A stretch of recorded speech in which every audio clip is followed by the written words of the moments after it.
Welcome to Mastering the Art of Success. I'm your host, Debbie DiMaggio. We are here today with Kobe Zinn. He is coming to us from Houston, Texas. Welcome, Kobe. Hey, Debbie, thanks so much for having me on the show. I'm super excited to join here today and share anything that could be valuable for the audience.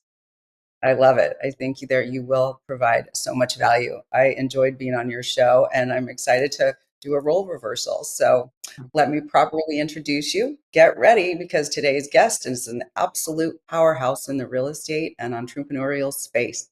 At just 24 years old, Kobe Zinn has already built a career that defies traditional timelines. He earned his real estate license at only 18 and within his first year was ranked a top 3% influencer out of 90,000 agents at eXp Realty, instantly putting him on the radar as one of the industry's rising stars. But Kobe didn't just build a business, he built a movement. Today, he leads the Wolfpack Nfinite Organization, an international real estate network of more than 70 agents and leaders across 5 countries and 4 continents. Wow. Known for his high performance coaching and global perspective, Kobe is passionate about helping agents create scalable businesses, generational wealth, and a lifestyle rooted in freedom and purpose.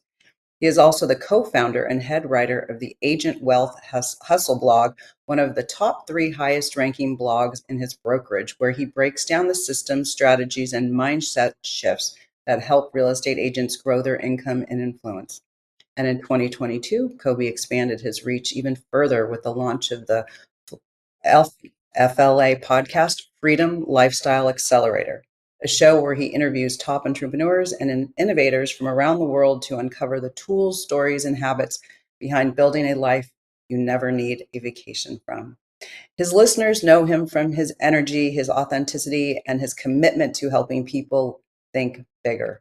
Kobe brings unstoppable drive, a global vision, and a fresh voice to the next generation of entrepreneurs. And today he's here to share the mindset, momentum, and mission behind his rapid rise. Welcome, Kobe. Yeah, thank you for that introduction. It was quite a lot actually, and made me feel a lot better about myself just hearing the introduction.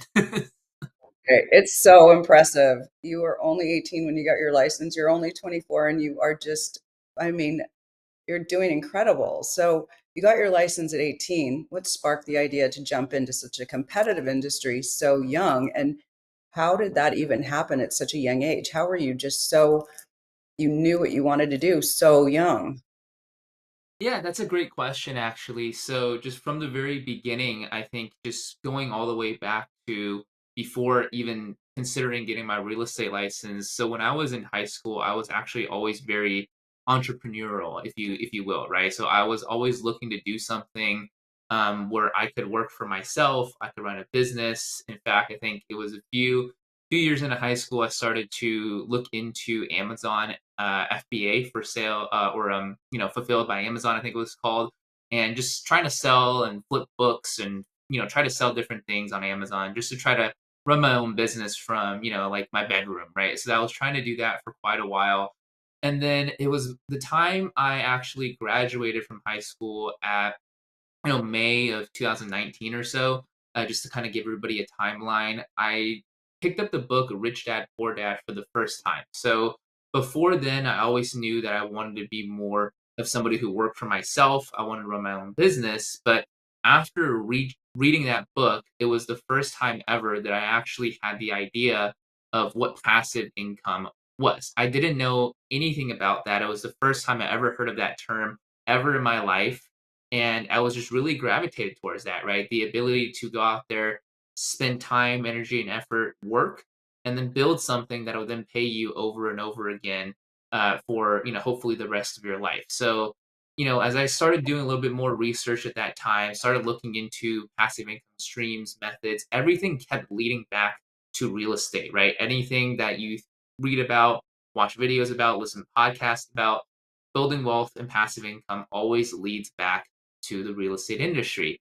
But I didn't really have a background, right? I thought, real estate, wow, it's something so out of my wheelhouse. It's this very serious industry that, it's all filled with professionals who've been in the business for a long time. I'm just this kid who's fresh out of high school, trying to get started, trying to just learn some things, right? So I thought the easiest way for me to actually go and just be involved in the industry is to get my real estate license. So that's exactly what I did.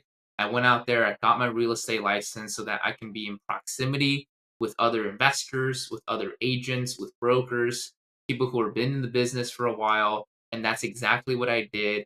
I decided to get my real estate license. I passed my exam in November of 2019, and I started officially as a real estate agent in January of 2020, right, on the cusp of the pandemic, which I mean, I'm sure we'll dig into a little bit about that as well. But that's how I got started. That's what really sparked me getting into this industry, was just really just knowing that I wanted the results. And this was the first step that I needed to get to in order to, start climbing that ladder.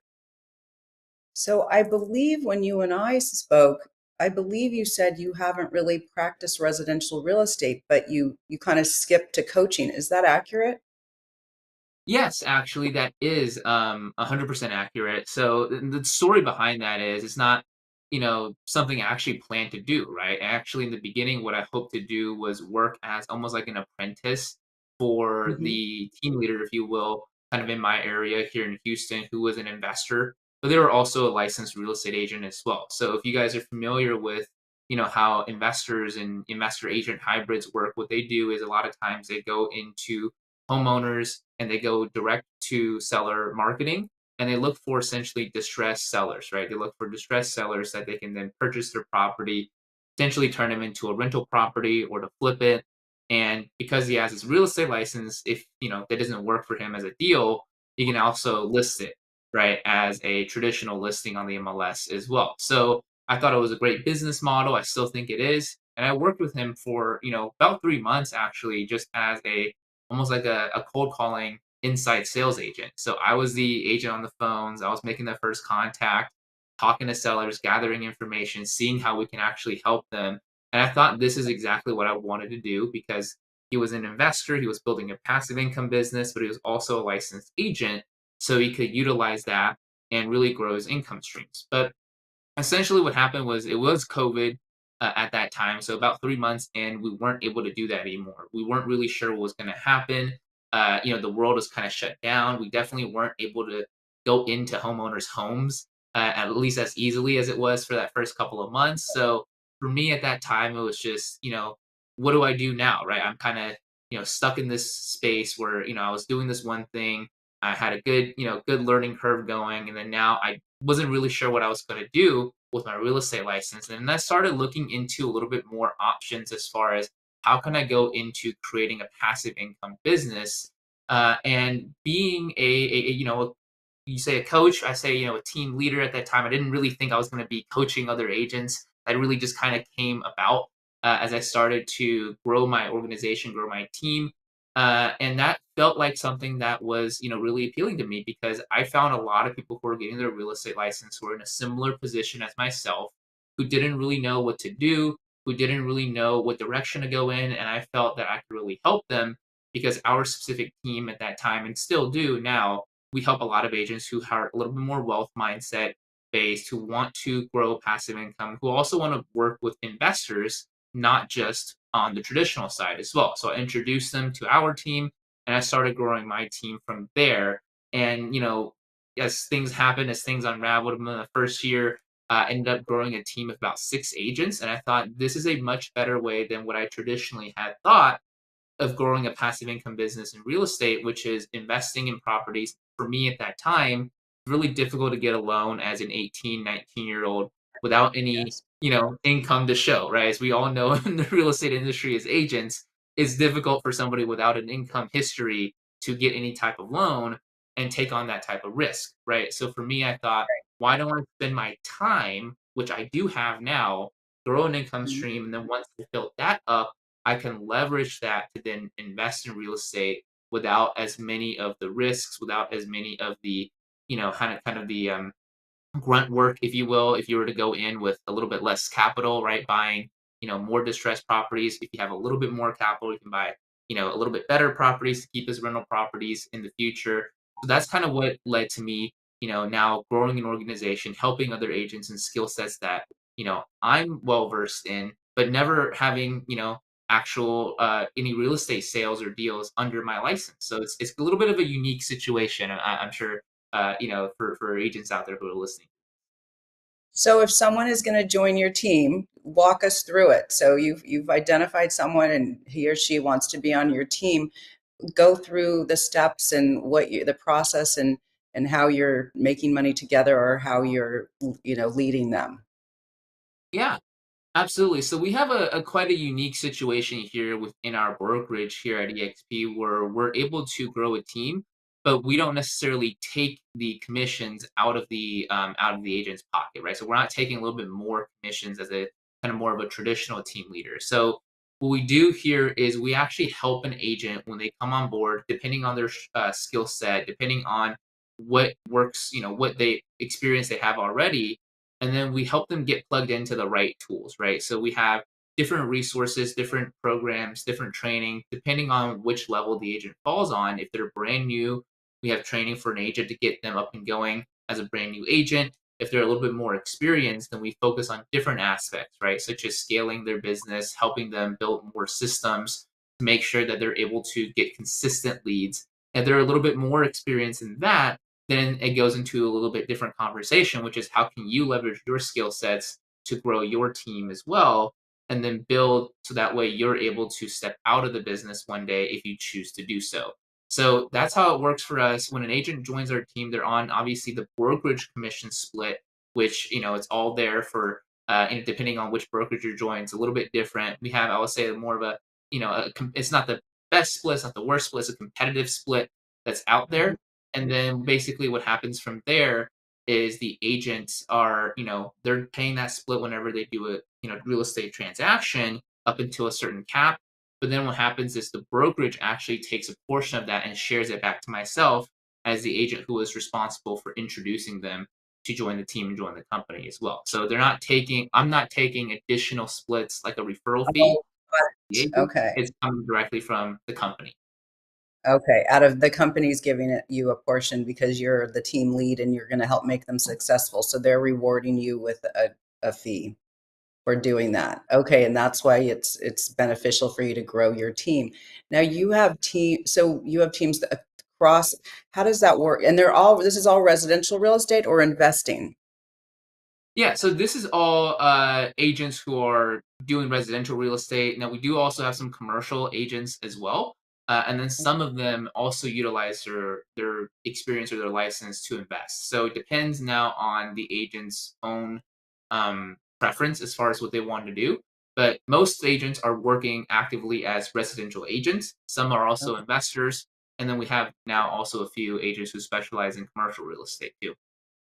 Okay, wonderful. So how did you scale from your area in Houston to another state and another country? How does that happen? Yeah, so it's quite unique again, how our system works, right? So as a we'll say like an independent or national, international brokerage that we work at, we're able to leverage the brokerage model now to go outside and not just only attract agents within our specific area, but leverage a system to attract agents in different markets around the country and around the world as well. So whenever we open up in a new market, right? So when I first joined, we're already in all 50 states. So basically what that meant for me was if I knew any other agents in a different part of the country, I'm able to go in and I'm able to speak with them and see whether or not they wanted to be part of our group. Now, a lot of the organization that we do and a lot of the training that we offer agents are overall skill set, so they're not specific to a specific location or a specific market. What we do is we teach agents how to leverage social media marketing, search engine optimization, right? So the same thing that we did and also podcasting to go out there and dominate their markets in their own way. So there's, the brokerage already has this infrastructure set up where the agents, if they have questions on local laws or policy issues or, contract issues, they can speak to somebody who is well versed in that, right? So that way I'm not having to learn the legal, Right, aspects of brokerage in all 50 states, right? Which will be quite difficult, more or less impossible at that point. So right. that's what I was able to do. Grow outside of the just my state, but also when we open up in a new market in a different country, that really presents a unique opportunity for us because we're basically taking kind of this proven model that's worked here in the States, and we're Mhm. introducing it now to really the forward thinkers, the leaders in new markets around the world, where they're able to take this and then help expand it into their country with the quality active agents that they're working with as well. So that's really what we've been focusing a lot on this year, and I would think so moving forward as well, is the global market, especially as we continue to go into new markets with a lot of agents and a lot of opportunity as well. Well, that's exciting. So, do you have weekly meetings, monthly meetings? How do you wrangle 70 people Yeah, on different? right. Yeah, I know. It's like something that we're trying to figure out all the time, right? So when we were first getting started and here mostly focused on agents here in the US, it was a little bit easier because we have different time zones, right? So there's different time zones in the states across the country, but usually they fit within like the same kind of vicinity within the day, right? So it's not like, it's 12 a.m. in the morning for me and then like 4 p.m. in the afternoon for somebody else, right? Usually there's not like that big of a difference. So we're able to do that. And we host weekly meetings on Zoom and we host multiple of them at a time. So usually we do them about 3 days out of the week, out of the 7 days of the week. So that way agents are able to get exposure to different speakers, different different styles of meetings as well. So sometimes they're a little bit more just one as a group training everybody as a training call, right, with a larger populate larger Zoom of agents, right, on that call. And then sometimes we do a call where it's a little bit more open networking or open mastermind session with the fewer agents who are maybe a little bit more involved, or they're doing enough production where they qualify for that call, or they have enough agents under their team where they qualify for that call as well. And then we talk about a specific topic, right? And then we can mastermind on what's working for you, what's not working for you, what are some questions that you have, some challenges that you have, and how can we, be able to help solve those issues as well. So we do these calls throughout the week. We do them on Zoom to get everybody involved. And it's really quite unique because, as everybody starts hopping on these calls on a week to week basis, whenever we do get to see each other in person, maybe at a live Yeah, event or a big national event, it's almost like we already knew each other, right. right, from, like many years ago, right? And then we talk to each other as if we've met in person before. So it's really quite unique how we're able to do that and really cultivate a community just through some of our live calls that we do throughout the week. But now, as we go into more international and dealing with different time zones, it's become a whole new challenge Yeah, for us, right? Because we can't necessarily go out there and expect people to hop on to Zoom call at 12 a.m. in the morning because it's 10 a.m. in the morning for us. So what we're doing now is we're looking to gather agents by specific time zones, and then we're looking to run calls throughout the week where it fits within their time zone, but also within my time zone as well. So at that point, what we're doing is basically getting agents who are, maybe within, these two or three different time zones, and then we're hosting a team specifically for our agents in Asia or specifically for agents in Africa and Europe, right? And then wow. those are going to be two more calls that we would host throughout the week for their specific time zones as well. So it's really kind of a challenge going through it, but it's fun. And I think just kind of going through it this year, having calls at 8 9, as late as 11 p.m. at night for me here in my time zone has been quite a unique experience. But I enjoy it, and I think I'm gonna keep doing it as long as it works for others too. Right. It's awesome. So give us five things that you strategies or systems that you utilize to help your agents find success. Yeah, absolutely. Then that's a fantastic question, I think. So number one, I would always say that the first thing for an agent to be able to be successful, regardless of what it is that they do, is you want to be able to get the right mindset, right? And I don't just mean like, it's just not like a phrase that we put out there that, you hear all the time of getting, the right mindset. What I really mean by that is figuring out what it is that you want.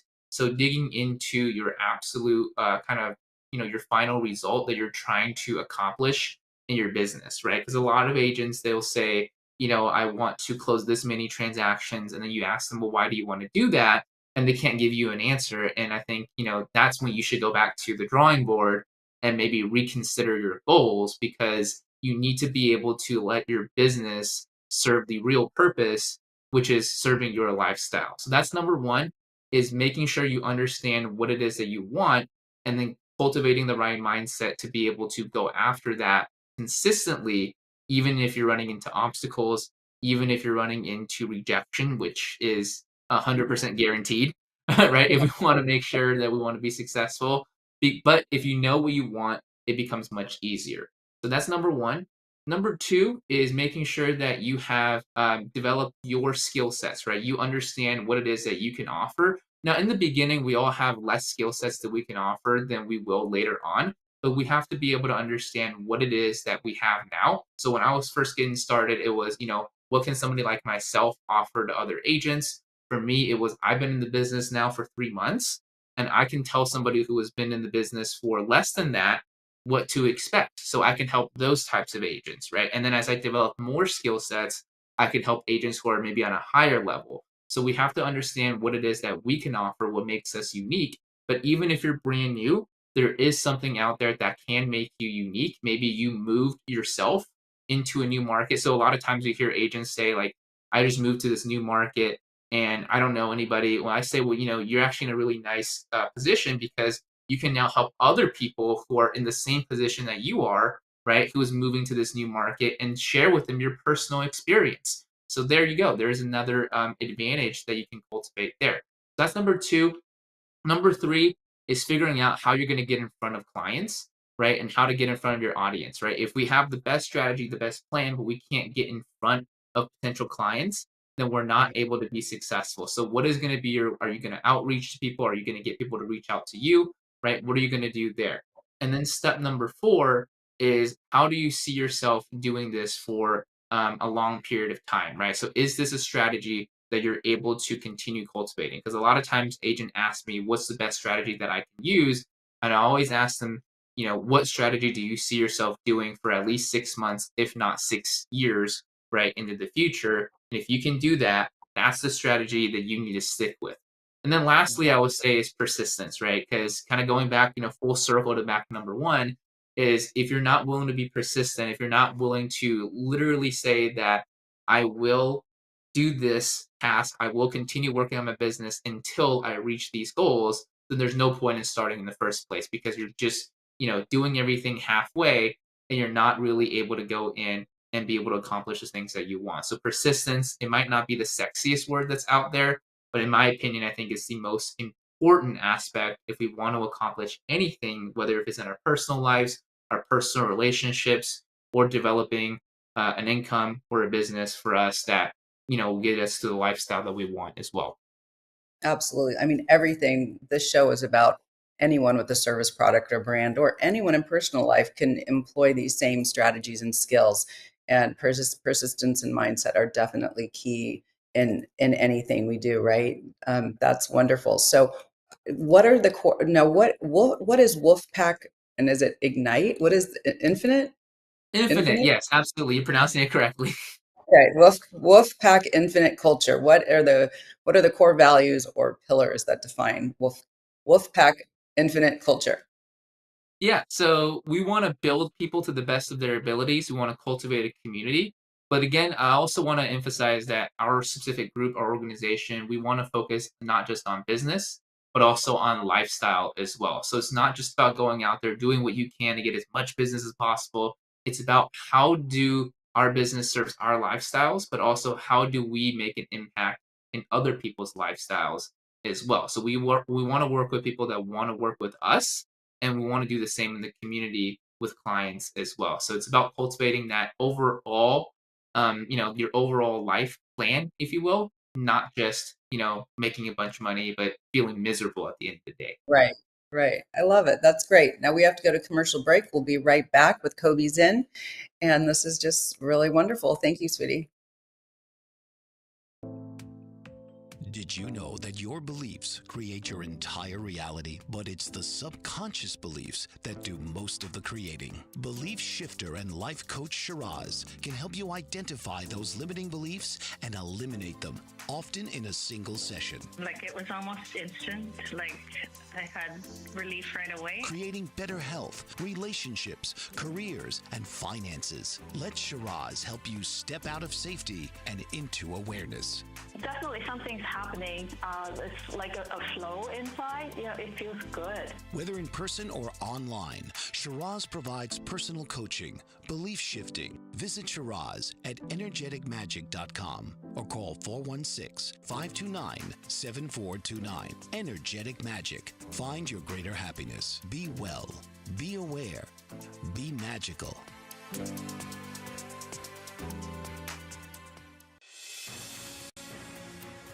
Mike Zorek, a three-time California state champion in Greco-Roman wrestling at 114 pounds. Mike, blind since birth, was born in Hartford, Connecticut. He was a six-time national placer, including 2 seconds, 2/3, and 2/4. He also won the Veterans Folk-Style Wrestling twice at 152 pounds. In all these tournaments, he was the only blind competitor. Nancy Zorek, a creative spirit whose talents have taken her to the stage and into galleries and exhibitions in several states. Her father, a commercial artist who shared his instruments with his daughter and helped her fine-tune her natural abilities, influenced her decision to follow in his footsteps. Ms. Zorek has enjoyed a fruitful career doing what she loves. Listen Saturday mornings at 12 Eastern for the Nancy and Mike Show for heartwarming stories and interesting talk. Welcome back to Mastering the Art of Success. I'm your host, Debbie DiMaggio. We are here with Kobe Zinn having a very energetic conversation. So we have different time, different seasons, different markets, good markets, bad markets, and you're working with, I think, tiers. Some are newer agents and some aren't, but even when you're a seasoned agent, you can still get stuck. So for listeners who are feeling stuck, overwhelmed, or burnt out, what is the first step toward reclaiming their lifestyle? And how do they get unstuck in a, and maybe not so great of a market, or they're in a funk or something? And I think that is such a relevant question for a lot of people, because I think a lot of people are struggling with that, right? And it's not just about seasons or in a bad market. You could technically be in a really good market, but you're not doing great, right? And you're Right. seeing everybody else having all this success. And you're like, why is it not happening with me, right? So I think when it comes down to getting past that plateau and just moving forward, it's first of all understanding that life itself, but more specifically, definitely in business, right? If you're a real estate agent, if you run your own business in any way, shape, or form, it's going to be a series of ups and downs. So if you're having a great week, if you're having a great quarter, if you're having a great year, just know that that's not going to last forever. There is going to be a dip, right? And then if we can actually be able to internalize that and expect that, I think we can deal with that a little bit better. Because a lot of times what happens is, maybe we get started, for a new agent and we're in a really great market. I've seen actually a lot of that when we're getting started, right? Back in 2020, 2021, a lot of new agents came into the industry that were just crushing it, right? And then they were just, all the way going up to the top. But then what happened was, the market actually suddenly, was not so great. And then they didn't expect it. They thought it was just going to keep going up to the top for the Right. next 5 to 10 years.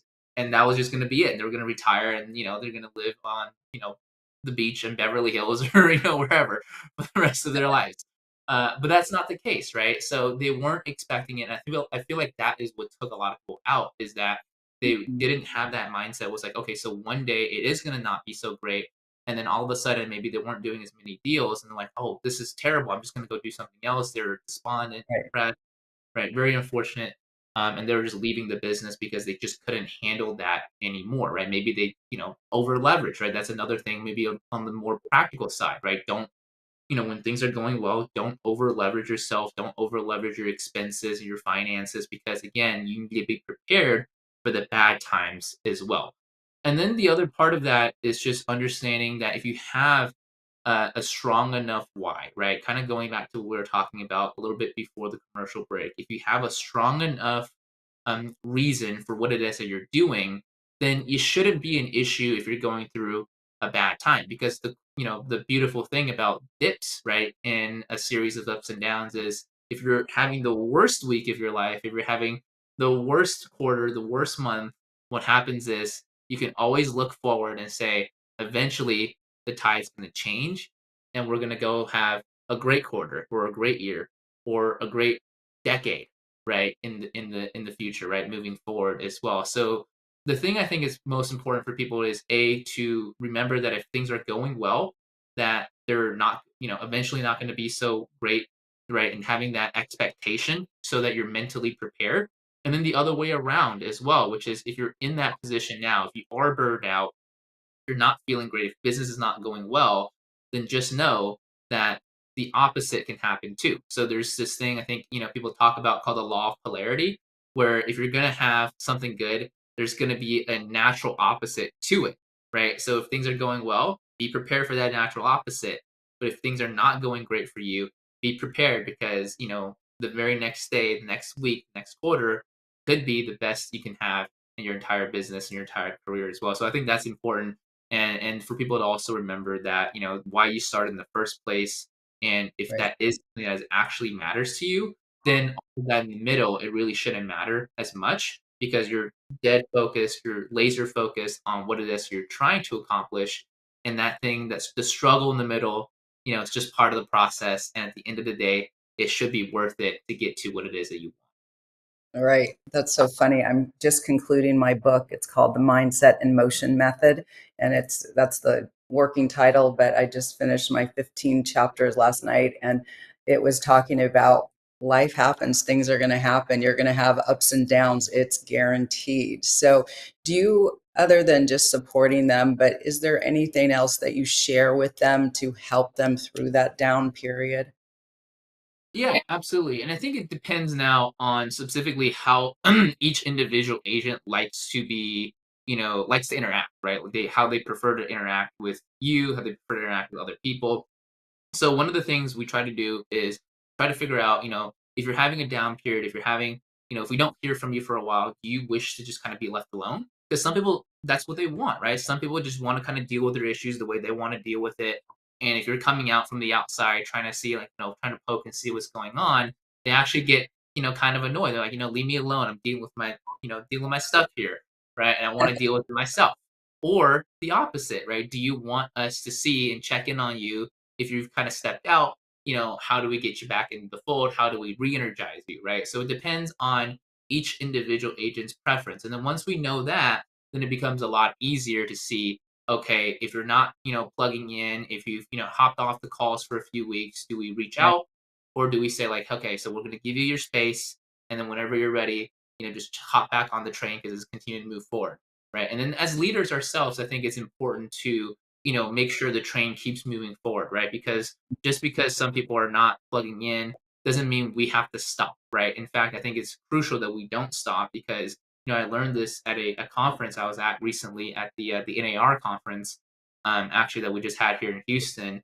That as leaders, it's your job to go, right? It's your job to go to these trainings. It's not your job to say, hey, 70 agents, you guys go to these trainings. I'm going to sit at home and watch Netflix, right? That's the complete opposite of what you need to do. You need to say, I'm going to this conference. Who's coming with me, right? You need to Right. be the example setter because if you don't even go, how can you expect the people that you're working with, that you're leading, to follow you, right? Because they're going to see what you're doing and they're going to say, okay, if, they don't go to these events, they're not going to get trained, then I can just sit at home and I can eat junk food and watch Netflix and be okay. And that's not right. So it's your job to keep the train moving. If people are jumping off, that's fine, because if you keep the train moving, they're going to see it, and when they're ready, they'll jump right back on with So you're always encouraging them. That's great. I know because a lot of times, people will come in. We have 80 agents, and they'll come in. They'll get trained in the beginning, and then there's a lot. As we're onboarding them, and then I'll say, it's a lot. So when you're ready to take in some more information, reach out to me. But oftentimes, people just, they just want to do it the way they want to do it. So I can see as a team leader that you kind of have to keep on them and try to keep them engaged because if you're not in, you're out. I mean, it's as simple as that. I don't even need to elaborate, but that's what I like to say. You're either in or you're out. So, how is the mindset of an international entrepreneur different from someone operating in one city or one country? Wow. I love that question because, it's something where it's multiple layers of it, right? There's the practical side of working internationally, but there's also the, kind of the vision side, right? So I'll just start with the vision, right? So the vision of an international business is first of all, you're expanding your market share. Just overall, you have more market share internationally than you do in your city. It's just a fact, right? There's, 7 billion people around the world. In Houston, I don't know how many people there are, right? But it's less than 7 billion, right? It just has to be. So on the vision side, you're looking at something from a much larger perspective. You have to see things from a much more global perspective rather than just, okay, so these are, what's happening. These are the strategies or these are the, tactics that work within my market. It has to be more over encompassing. It has to be strategies, messaging that works with anybody and resonates with people all around the world, right? Because one thing that, a message that you send out or a marketing message that you put out there for one market is going to be completely different in a Right, completely different area of the world. So, how do we make sure that we put out a message that is over encompassing, that includes everybody, right? And most importantly, we don't exclude anybody on purpose as well. I think that's very important to have a global perspective. And then from the practical side, right, it's just figuring out where do we start? Because globally, the cool thing about having such a large market share is that there's a lot that we can do, right? And there's a lot of business to be done. But the downside of that is where do we start, right? Do we start in this continent? Do we start in that country, right? This city, right? There's so many places that you can go, and there's so many places that you can start. So focus could be a big issue. So practically, what we've done is being able to identify high influence and high leverage markets where there is a easy implementation. So being able to implement what it is that we're already doing to agents who are receptive of this community and this model, and to be able to implement it in their day-to-day business, and also the influence they have on surrounding markets as well. So when we're looking at things globally, at least for me, I'm looking at, okay, so what are the biggest markets first that have the highest influence over maybe secondary or tertiary markets in their region, and then let's start there. And then once we start there and establish ourselves, then we're able to then cover more ground from there as well. So those are kind of like the practical side of things and how we approach a global business, but also the vision, right?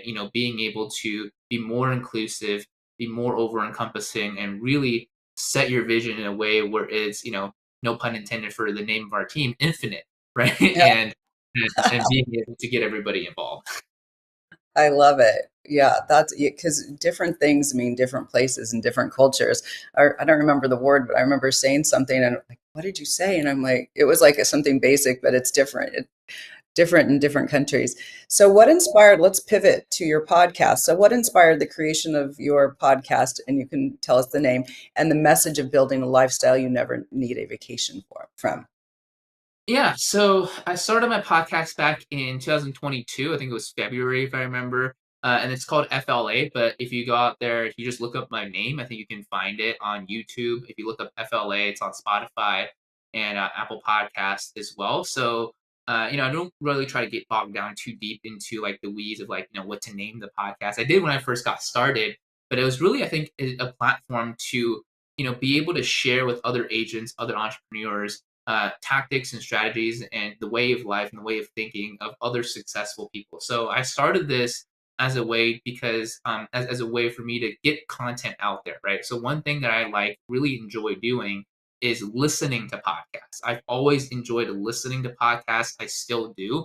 And I always thought it was a really good idea to take the social media platform or the content platform where you are the consumer, right? Most of the time that you consume the most content on, and then start with that as the creator or producer of content. So I listened to a lot of podcasts. So I thought, why don't I start one and interview people that I thought was cool, who I always wanted to talk to, and that's exactly what I did. I started out interviewing agents on our team, people that I worked with, business partners, right? People who I already knew.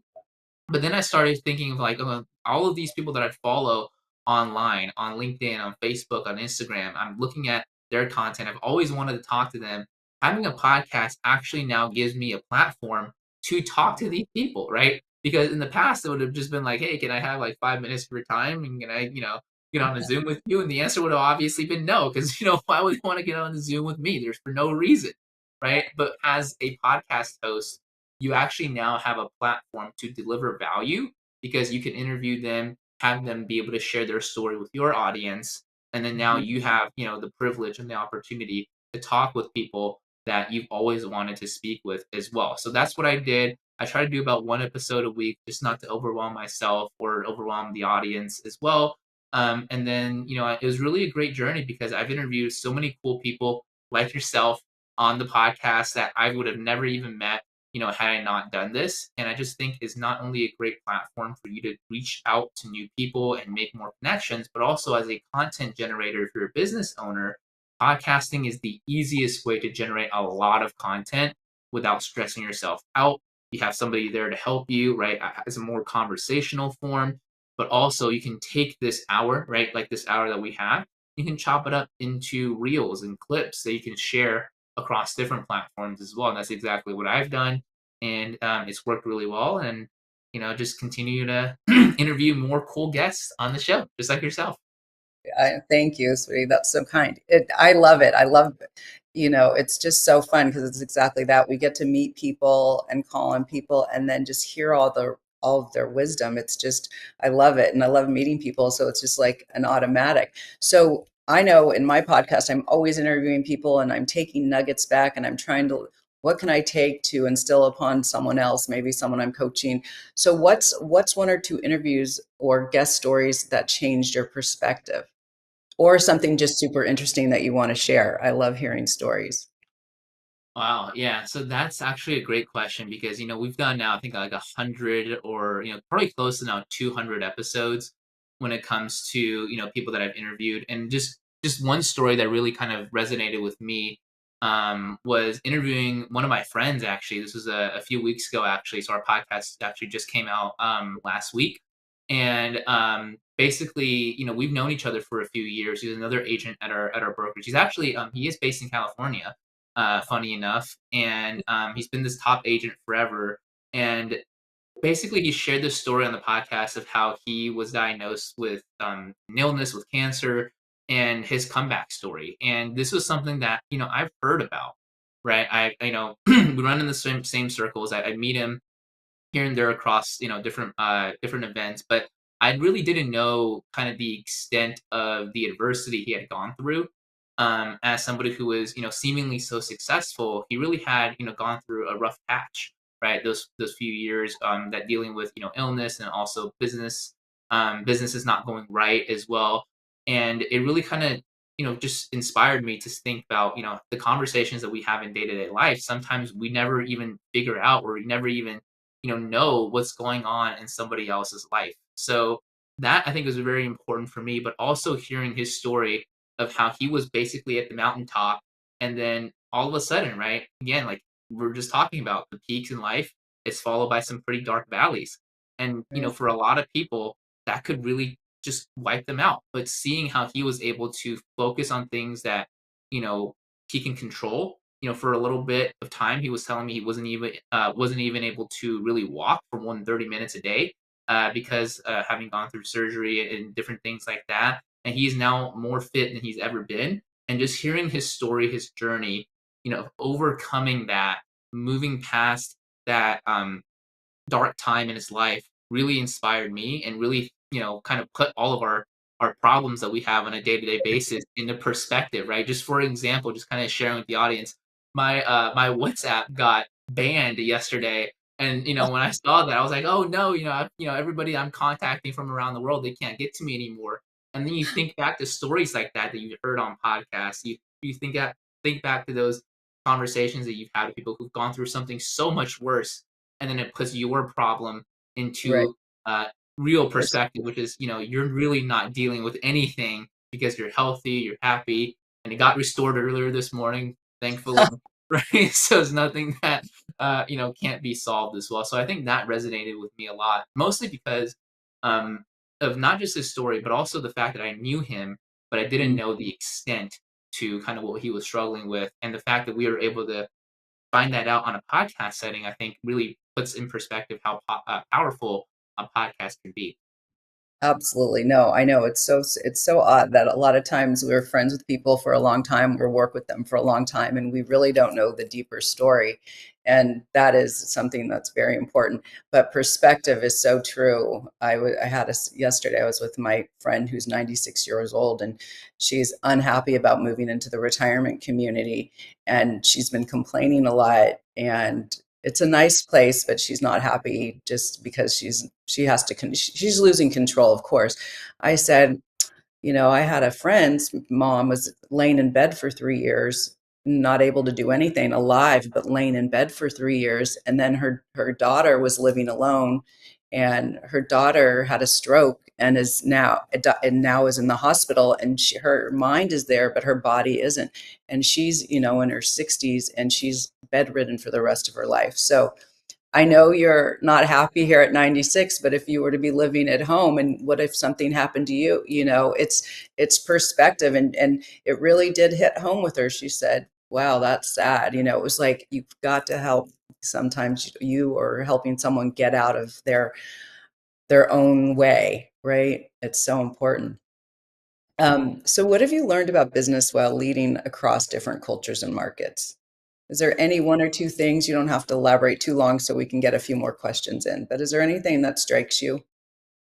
Yeah, I think the important thing that I really learned this year talking to so many different people from different places is that we all share pretty much the same values. We Mhm. share pretty much the same aspirations and desires, and culture is just how we get to those things. But if we really dig deep, we're all people at the end of the day, and we want pretty much the same thing. Absolutely, that is so true. So you are super busy. You do a lot of things.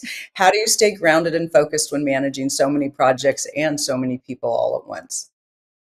Yeah, it's about prioritizing. So being able to set your priorities. What am I doing now? What am I doing next? Knowing what you do next is very important, or else you can scramble, right? And then figuring out, deciphering between important and urgent, right? So something that's urgent could be important to somebody else, but what's really important to you, that is what's actually important. So those are like the two things that I would say is making sure you can decipher between the two, but also knowing exactly what it is that you're going to do next. So you have, a clear transition. Right. No, that's good. And also, I think learning to say no sometimes it's hard for me to say no to everything, but learning to say no is you have to do that once in a while to be able to get to what you need to do. What's a belief or assumption you had at 18 now that you've been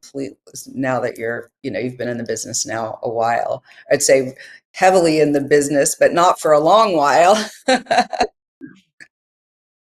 Yeah. So something I believed at 18 that, or I didn't believe in 18 was I didn't actually believe in mindset.